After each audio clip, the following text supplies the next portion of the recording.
السلام علیکم ورحمۃ اللہ وبرکاتہ۔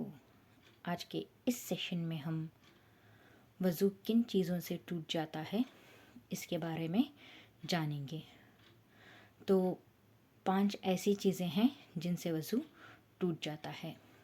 پہلا یہ ہے کہ اگر پیشاب یا پاخانے کی جگہ سے کچھ بھی خارج ہو جائے، گیس نکل جائے، ہوا خارج ہو جائے، یا 1 2 یا ویجینل ڈسچارج کچھ بھی ہو جائے تو کیا ہوتا ہے، اس سے وضو ٹوٹ جاتا ہے۔ صحیح بخاری کی حدیث ہے، آپ صلی اللہ علیہ وسلم نے فرمایا، اس کی عبادت قبول نہیں ہوتی جس کے پیشاب یا پاخانے سے کچھ بھی نکل گیا ہو اور وہ پھر سے وضو نہ کیا ہو۔ تو اس سے پتہ چلتا ہے کہ آپ کی عبادت کو کنٹینیو کرنے کے لیے اگر پیشاب یا پاخانے کی جگہ سے اگر کچھ بھی نکل جائے تو آپ فریش وضو بنا لیا کریں۔ دوسری چیز جس سے وضو ٹوٹ جاتا ہے کہ لیٹ کر گہری نیند سو جانا۔ اگر آپ لیٹ کر گہری نیند سو جائیں تو نیند میں کیا ہوا اس کا آپ کو پتہ نہیں چلتا، کہ کہیں ہوا خارج ہوئی یا کچھ بھی ہوا یا کچھ بھی خارج ہوا، اس کا پتہ نہیں چلتا۔ تو اس سے وضو لیٹ کر سونے سے وضو ٹوٹ جاتا ہے، تو پھر آپ کو وضو بنا کے نماز پڑھنا ہوگا۔ تیسرا ریزن جس سے وضو ٹوٹ جاتا ہے وہ یہ ہے کہ بے ہوشی کا عالم۔ خدا نخواستہ کچھ لوگوں کو دورے پڑتے ہیں، کچھ لوگ مجنون ہوتے ہیں، تو ایسی حالت میں مجنون دیوانگی کی حالت میں اور بے ہوشی کی حالت میں انسان کو پتہ نہیں چلتا، اور جب دورے پڑتے ہیں تو انسان کو پتہ نہیں چلتا کہ ہوا خارج ہوئی ہے یا کیا خارج ہوا ہے، اس کو پتہ نہیں چلتا۔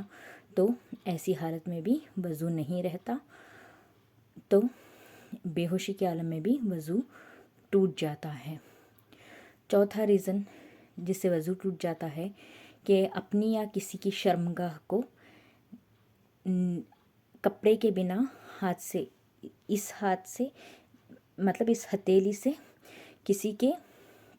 اپنی یا کسی کی شرمگاہ کو ٹچ کرنا۔ شرمگاہ کا مطلب ہے شرمگاہ کا آگے اور پیچھے کا حصہ۔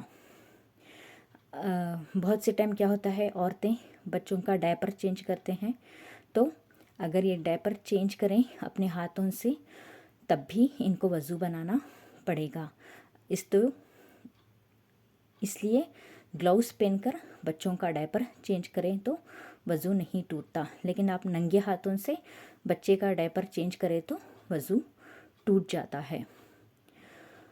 اور ترمذی کی حدیث ہے، اگر کوئی شرمگاہ کو کپڑے کے بغیر اپنے ہاتھ سے ٹچ کرے تو اس کو پھر سے نیا وضو کرنا پڑے گا۔ اور اسی طرح 5ویں چیز جس سے وضو ٹوٹ جاتا ہے وہ یہ ہے کہ اونٹ کا گوشت کھانا۔ کچھ صحابی آپ صلی اللہ علیہ وسلم کے سامنے بکرے اور مینڈھے کا گوشت کھائے اور پوچھا کہ کیا وضو کرنا ہے، تو آپ صلی اللہ علیہ وسلم نے کہا نہیں کرنا ہے۔ تو اس سے پتہ چلتا ہے کہ بکرے اور مینڈھے کا گوشت کھانے سے وضو نہیں ٹوٹتا۔ اسی طرح اگر آپ اونٹ کا گوشت کھائیں تو وضو ٹوٹ جاتا ہے، وضو کرنا پڑے گا۔ آپ صلی اللہ علیہ وسلم جب بھی اونٹ کا گوشت کھاتے تو وضو بناتے۔ اگر آپ کسی کو دعوت دیں اور کھانے میں اونٹ کا گوشت ہے تو پلیز انہیں انفارم کر دیجئے کہ وہ اونٹ کا گوشت ہے، تاکہ وہ اگر وضو سے ہوں تو پھر سے وضو بنا لیں، کیونکہ اونٹ کا گوشت کھانے سے وضو ٹوٹ جاتا ہے۔ اللہ پاک ہم کو صحیح حدیث کی روشنی پر چلنا اور عمل کرنے کی طاقت اور توفیق نصیب کرے۔ آمین ثم آمین۔ اللہ حافظ۔